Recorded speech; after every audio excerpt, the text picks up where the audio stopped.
Yo, they did the thing. They did the thing. They did it. They did it. They did it. The role of Ted Richardson will now be played by Keith D. Robinson.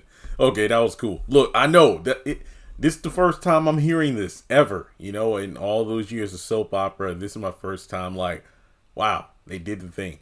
But this was a pretty solid episode. To be completely honest, I think Kat stole the show for me. And what I really appreciated was Keith's performance. I thought it was pretty good. I miss Maurice, just like the rest of you all. I mean, from my recollection, he was the very first cast member to ever reach out via commenting on my YouTube videos when Beyond the Gates was first announced. He's like, hey, get ready to review it. It's going to be great. You're going to love it from the jump. And he was right. Very interactive with fans across all social media platforms. Stand-up dude. It's sad to see him go, and I'm not going to sit up here and speculate about why he was replaced. I have no clue. I do not. I'm not going to start any rumors because I don't know. But in any case, all I do know is that he will be missed. Turtleneck Ted, Teddy Bear. But hey, I appreciate the time he had on the show and the support he gave me for my content, and I love that he, along with all the other cast, showed love to the fans for supporting the show. But Keith, it's going to take a little bit of time to get used to. I'm not going to lie, because obviously this was just one episode, but I think they did a decent enough job by having him interact with assortment of different characters. You had Kat, Bill, Naomi, and Andre. So yeah, it was good because I'm just so intrigued by the storyline that it really didn't come across as, hey, this is a new person when I was already like halfway through the episode, because things are heating up. And Kat, somebody needs to give her like a Sherlock Holmes hat because she's putting it together. And yeah, I got to say, 10 out of 10 episode.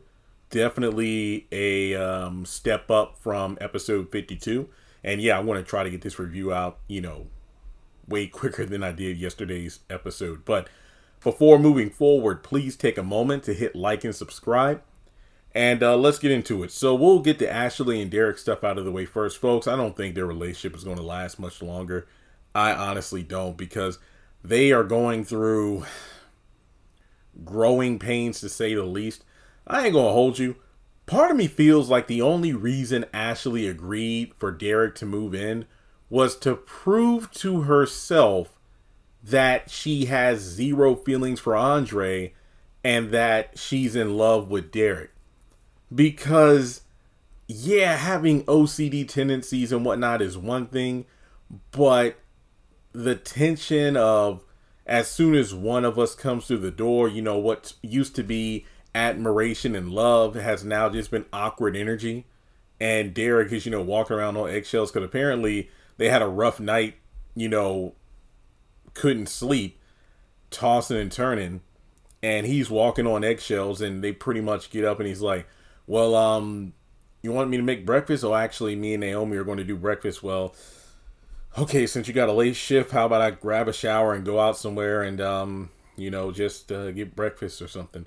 So then that turns into a conversation about walking on eggshells, and, he's picking up after himself like a scared puppy. Like, hey, I cleaned up before Naomi got here.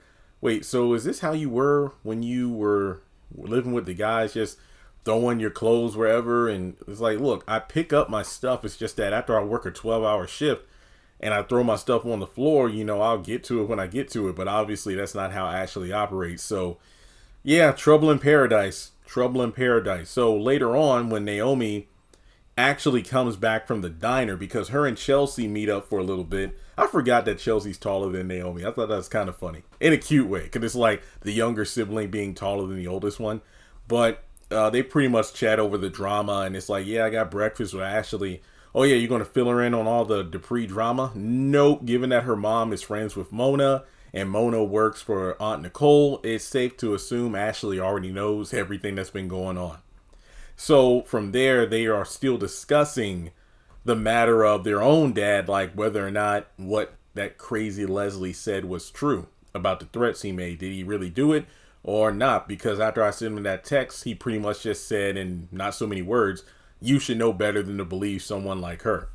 So yeah, Naomi goes over to Ashley's and they pretty much discuss what's going down, because Derek shows up to the diner and he's talking with Jacob, and we have some interesting, camera tricks here, split screens and whatnot, where both of them are confiding in the other in terms of things aren't working out as great as we thought, but we'll figure it out eventually.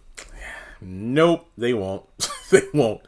And it's funny because later on, we go over to Uptown and it's Eva's birthday. And Andre sits with her for a little bit and they pretty much discuss little updates on things, like Eva is a bit chipper because, her half brother Martin and her dad Ted have been so nice and whatnot, helping her, become more acclimated to, having some sort of family despite everything that went down. And Andre is supportive, but he is cautious in terms of, I did see my Aunt Nicole and she's still torn up and, so your plan worked. And she talks about how she wants to get to know her family more and whatnot. And, Andre is a bit cautious about, it sucks how your mom feels, how you betrayed her and whatnot. But do you think she's going to try to do something or have you do something to win back her, prove your loyalty? He's like, look, I don't want to hurt Ted and Nicole again. And that's not my objective. And of course, Andre is kind of giving her the side eye like, yeah, okay, sure. Yeah, okay. And you can't really blame him. But it is good to see Eva somewhat getting some sort of positive reinforcement despite everything that's going on. Now, speaking of Bill, he gets a visit from Dana, who comes by because she received Bill's cease and desist order. Basically, keep my name out your mouth. You're not going to slander my name. And it's like, what? What are you going to do? Take me to court and sue me? I don't have any money, assets, or anything like that. No income. Oh, yeah, I'm pretty sure the court will take my side compared to you with what? Half a dozen personalities and 24 or so wigs. That line took me out. And also, I gotta admit, the Bill and Dana scene was pretty cool because I just felt the villainous energy radiating off the screen. That was some pretty crazy stuff. But she makes it clear, it's like, hey, you do your worst and I'll do mine. And from there, Bill immediately calls Ted to come over to his office. And funny enough, we get a great scene where Kat goes over to the hotel room. And despite this being a different actor, this scene played off pretty well. So essentially, he's like, hey, I'm an open book. Ask me anything. I'll give you an honest answer. Oh, you'll be honest for once? Ouch. So Ted basically goes into detail about the affair. Essentially, during the miscarriage period, Nicole wasn't giving as much as she gave. Wait, hang on. Yeah, Nicole needed more from me than what she gave in terms of like support and whatnot. So essentially, the miscarriages caused a rift. And I believe, several episodes ago, it was stated that Nicole's desire for another child and then the constant attempts at a pregnancy and the constant failures, that's pretty draining on both parties. Where you have Nicole desperate for baby number 2, Ted, who doesn't want his wife to go through more heartbreak. So I can see why it causes a rift. And no, please do not think I'm trying to excuse the affair. But I'm talking about the understanding of how at a time where Nicole needed him the most, he was slacking because the miscarriages were having an effect on him too in a different way. So he even goes so far as to say Leslie or Dana back then wasn't who she is now. She seemed more gentle and kind. So essentially, let's put it this way. It was easy. Leslie gave it up way more easier than Nicole at that time. It was less drama, less, emotional, stuff like that. It was just like, hey, I had a good time. And Kat asked the right questions like, you're a doctor, yet you didn't wrap it up. I trusted her that she was on the pill and whatnot. And Kat asked a very, very important question. So if mom wasn't pregnant with me, would you have left her to be with Leslie? And no, it was more than just about you, because learning that she was pregnant yet again, I was fearful of another miscarriage. And at that point, I think that would have been the last one your mom could have handled. So that was a wake up call in order to get straight and be the loving, caring person that you knew. Because he reiterates, look, the whole thing with Leslie and whatnot, number one, I had no idea about Eva from the jump. And number two, sorry, this dang chair is squeaking. Let me move this arm up. The Ted Richardson, the daddy you knew from when the moment you were born to now, is who I was. Like, it's not an excuse, but it is rational for you to believe that, yes, the Ted Richardson you knew your entire life is the Ted Richardson who I am. The mistakes of the past have come back to haunt me in the present, but don't think my love or who I was or who you knew me to be was a lie. And that was pretty good. I did like that line. And Kat breaks down. And I think somebody said this is this actress's first acting job. Good. She is good. She is good at what she does. So it's like, hey, don't mistake this for, reconciliation or anything. But hey, it's a first step. And I think that Ted handed her a key card to his room. Like, hey, consider this an open invitation to you or your mom whenever you want to talk. So that was good. That was a good scene. So later on in Uptown, Chelsea and Kat discuss, the situation with Kat confiding in her cousin, who, well, as besties as they are, sadly, they can relate on the whole, daddy betrayal situation. But at the end of the day, they both love Bill and Ted respectively because they are their fathers. And, they discussed the Dana thing. Kat is just doing a good job putting the pieces of the puzzle together. Maybe it's not the best idea to tell Chelsea because some fans have deemed her a bit airheaded and ditzy. But then they talk about, from her disguises and whatnot. But then the Laura accident, it just seemed way too coincidental. She didn't have any enemies, no known people who would try to harm her. And she just so happened to get run off the road, leaving an opening at my mom's office. And Leslie and Eva probably had something to do with it.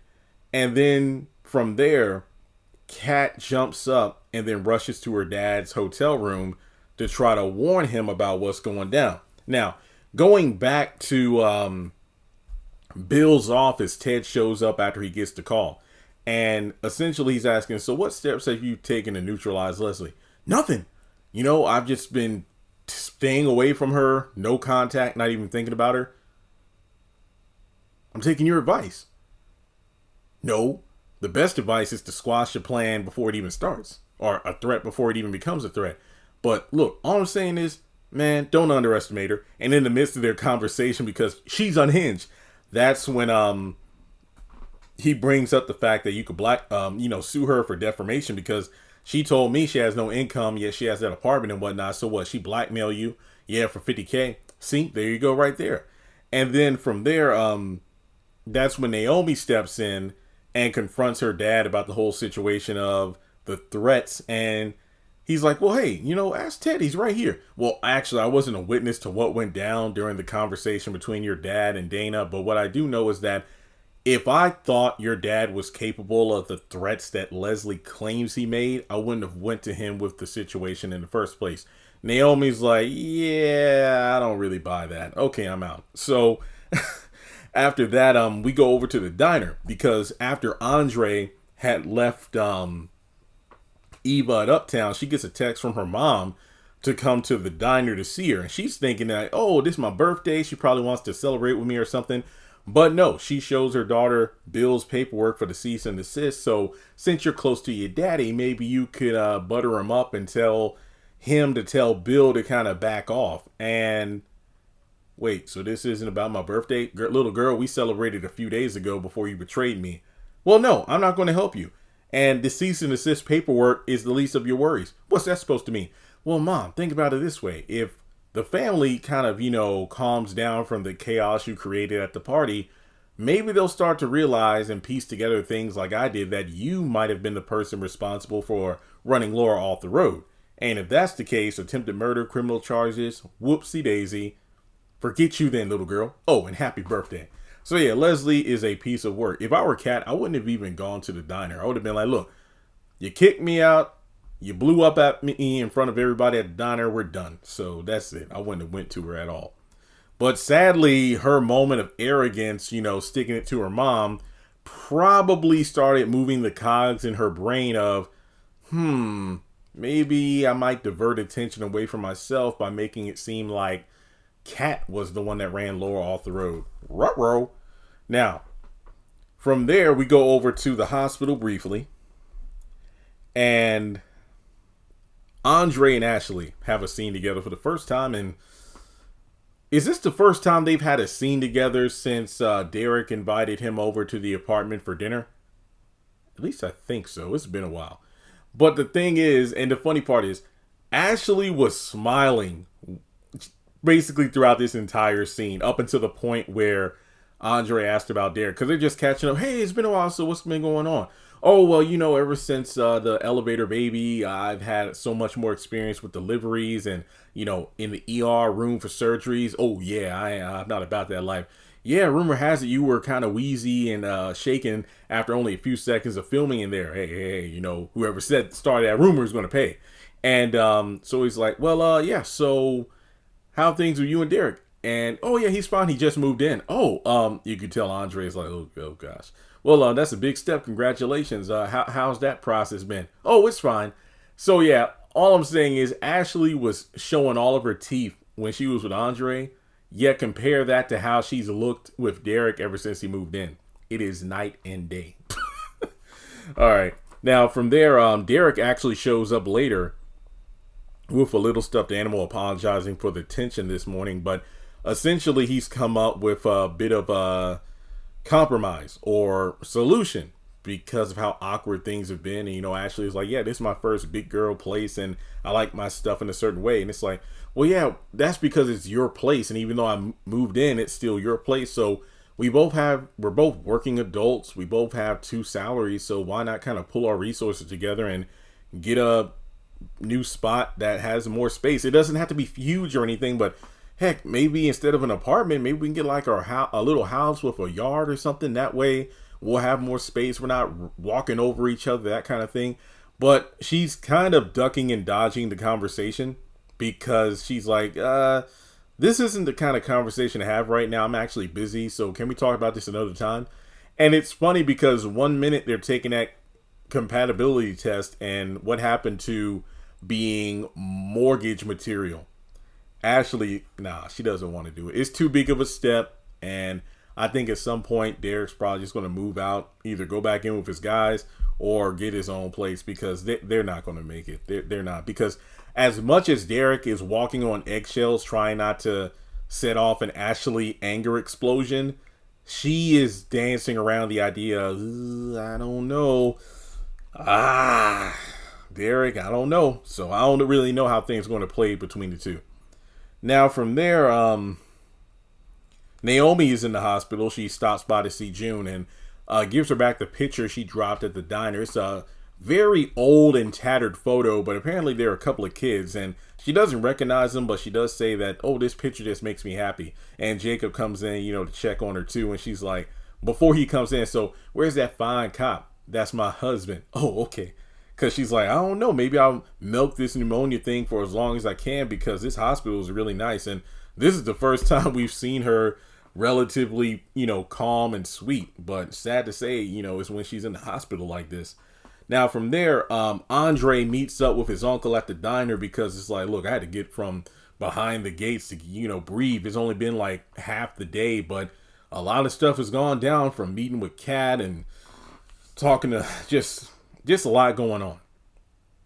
And Andre gives him an update on Nicole, and she's hurting, and Ted is upset because he wishes they can communicate because this isn't something she needs to or can go through alone, and it's not going to be fixed overnight, but the best thing they can do is talk. So hopefully his conversation with Kat will help open the doors. And from there, that's when Andre mentions how, hey, it's Eva's birthday, and it's like, oh, I didn't even think to ask, like, what do I give a girl who grew up the way she did and whatnot? And Andre says, I think I have an idea. I'm thinking maybe a photo shoot or something with her dad. That's what I'm thinking. And then we get to the final scene where Kat rushes over to the apartment. I mean, the hotel room. Thinking she can find her dad and bring up the whole Laura incident. But when he's not there, there's a knock on the door, and guess who? It's Anna, Shelly, Laura, Lulu, whoever you are. And then basically Leslie does that thing. This reminded me of The Incredibles. They start monologuing. So Kat actually had the recording feature on her phone on. So she pretty much just brings up the Laura incident, and it's like, wait, are you telling me Eva ran her off the road? Wait, you have no proof.